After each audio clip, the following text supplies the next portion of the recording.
मेरी अपनी 50 कनाल ज़मीन है और 50 कनाल मेरे पास लीज पर है। मैं 1977 से जब से मैंने MA की तब से खेती के काम में लगा हुआ हूँ। सीड प्रोडक्शन कैसे करते हैं? सीड प्रोडक्शन वाले हमें बीज देते हैं, जो बीज हमें देते हैं वो सब्सिडी पर देते हैं। 30,000 रुपये लगाकर आप 72,000 रुपये कमाते हैं। हाँ जी, हाँ जी। आप में से बहुत सारे लोग गेहूं की खेती करते होंगे। गेहूं की खेती और पैदावार, फिर मौसम की मार, तमाम तरीके की चुनौतियां भी होती हैं और इन सब के बीच सबसे जो बड़ी चर्चा होती है वो मुनाफे की। हम इस वक्त हैं हिमाचल प्रदेश में और हिमाचल प्रदेश का ये ऊना जिला है। ऊना जिला का ये फतेहपुर गांव है। फतेहपुर गांव में हम उस प्रगतिशील किसान से आपकी मुलाकात करवाएंगे जिन्हें कई अवार्ड्स भी मिल चुके हैं और वो इस वक्त गेहूं और टमाटर की बड़े पैमाने पर खेती करते हैं। उनसे जानने की कोशिश करेंगे कि आखिर वो क्या तरीका अपनाते हैं जिससे उनको कम लागत में ज्यादा मुनाफा होता है। मेरा नाम रमेश राणा, गांव फतेहपुर, तहसील डिस्ट्रिक्ट ऊना, हिमाचल प्रदेश का निवासी हूँ। मैं 1977 से जब से मैंने MA की तब से खेती के काम में लगा हुआ हूँ। MA किस सब्जेक्ट में? इकोनॉमिक्स से MA करने के बाद मतलब आपके टाइम तो और भी बहुत रोजगार रहे होंगे, रोजगार सरकारी उसमें जा सकते थे आप, लेकिन आप खेती किसानी को ही आपने क्यों चुना? उस समय ऐसे था, हमारे जो पिताजी थे वो फार्मर थे, उस समय के बढ़िया फार्मर थे। तो उस समय 2-3 कारण हो गए, कोई लैंड सीलिंग एक्ट चालू हो गया, तो जिसकी वजह से मेरे को खेती करना पड़ा। तो पिताजी ने कहा कि खेती करो, तो मैंने कहा कि मैं इन ढंग से नहीं करूँगा, मैं नई टेक्निक से खेती करूँगा। अभी आप क्या करते हैं और किन किन फसलों की खेती करते हैं? आपके पास कितने क्षेत्रफल में खेत है? मेरी अपनी 50 कनाल ज़मीन है और 50 कनाल मेरे पास लीज पर है। तो 100 कनाल खेती करते हैं, जिसमें मैं टमाटर भी लगाता हूँ और मक्का भी लगाते हैं, गेहूँ भी लगाते हैं सीड वाली। तो बाकी अभी बरसात के सीजन में हम कुकर बेस लगाएंगे नेट पर, जो कि ऑफ सीजन होता है, हम पंजाब की मंडियों में ले जाते हैं। सीड प्रोडक्शन कैसे करते हैं? इसकी लागत आपने कैसे कम की और इसका मुनाफा कैसे आपने बढ़ाया?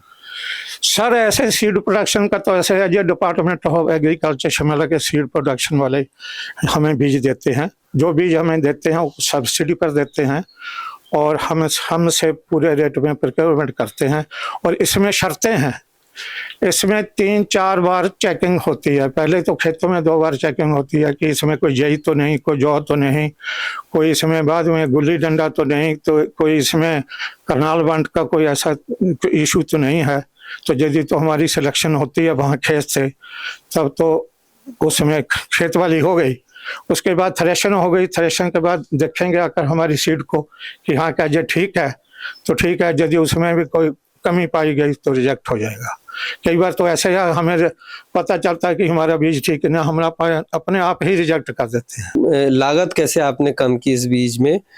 खाद वगैरह का प्रयोग किस तरीके से करते हैं और इसकी आमदनी इससे कैसे है? बाकी किसानों के मुकाबले जो गेहूं की खेती करते हैं उससे आमदनी कैसे अलग है? इसमें ऐसे है ना जी, पहली बात तो इसमें ये है कि जो खेती हम करते हैं ना जी, ये हमारे जिन जगह में हमारी बीज वाली खेती होती है वहाँ पर हमारी सब्जियाँ होती हैं, वहाँ पर हमारे ढेर वगैरह खादें बहुत बड़ी होती हैं।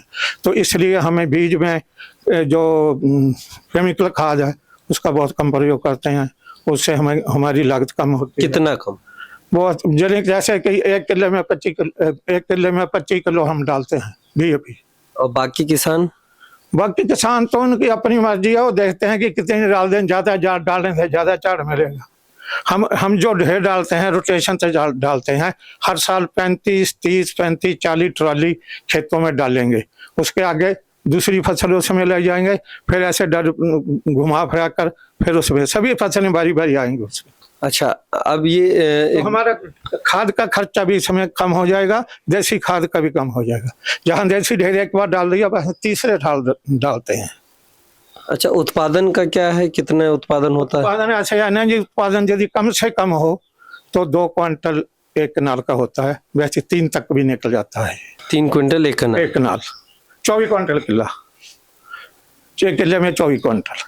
अच्छा, अब ये बाजार तक कैसे आता है? बाजार में इसकी क्या रेट है और सामान्य गेहूं के मुकाबले ये बाजार में इसका रेट है जी इसमें 2275 रुपये, और जो हमारा डिपार्टमेंट लेगा वो पिछले साल लिया था 2950 रुपये। मेरे ख्याल से हो सकता है इस बार 3000 हो।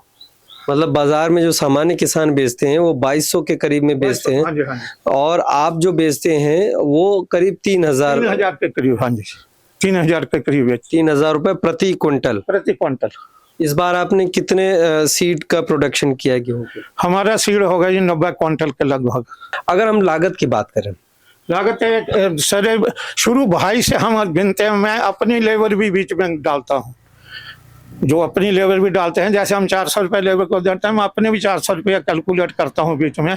ऐसे सारा कैलकुलेट करके लगभग 30,000 रुपया बुझाई से लेकर कटाई तक, थ्रेशिंग तक हमारा खर्चा आ जाता है 1 किले का। 1 किले का हाँ जी। 30,000 रुपए लागत है, और 1 किले से आप आमदनी कितनी होती है? अपने 24 क्विंटल बेचन लो तभी 72,000 हो गए। मतलब 30,000 रुपए लगाकर आप 72,000 रुपए कमाते हैं। हाँ जी, हाँ जी। और एक इसमें बात और है, यदि कभी लॉस हो जाता है तो लॉस भी होता है, तो इसमें जैसे गड़ेमारी हो गई, कोई आंधी तूफान आ गया, फसलें खराब हो गई, तो उससे नुकसान भी झेलना पड़ता है। कोई किसान भाई इसके प्रक्रिया को समझना चाहता है तो कैसे, उसके लिए आप क्या टिप्स देना चाहेंगे? उसके लिए टिप्स तो हम यही देंगे कि उसको पहले तो अपने खेत का चुनाव करना, खेत तो कोई भी हो, चुनाव करे कि कहाँ जहाँ पानी लगता है होना चाहिए, सिंचाई वाला चाहिए, तो उसके बाद फिर उसको डिपार्टमेंट वालों को मिलना चाहिए। डिपार्टमेंट वाले देखते हैं, फिर उसकी रजिस्ट्रेशन कर लेते हैं, बीज वो आप देंगे। सिंचाई की बात तो हो रही है, तो सिंचाई आप बताइए कि कितनी सिंचाई की जरूरत पड़ती है? सामान्य गेहूं के मुकाबले बराबर होती है या कुछ कम? गेहूँ का यदि बारिश ना हो ना जी, तो ज्यादा से ज्यादा 5 पानी नहीं तो 4 पानी गेहूँ लगते हैं। रमेश जी करोड़ों किसानों के लिए उदाहरण है। इन्होंने साबित कर दिया कि अगर आपके पास तकनीक की सही समझ हो और उसके जरिए काम करने की क्षमता और ललक हो तो आप खेती किसानी में बेहतर मुनाफा हासिल कर सकते हैं। ऐसे ग्राउंड रिपोर्ट्स और वीडियोस देखने के लिए गांव जंक्शन को सब्सक्राइब करना मत भूलें। गांव जंक्शन के लिए हिमांशु मिश्र।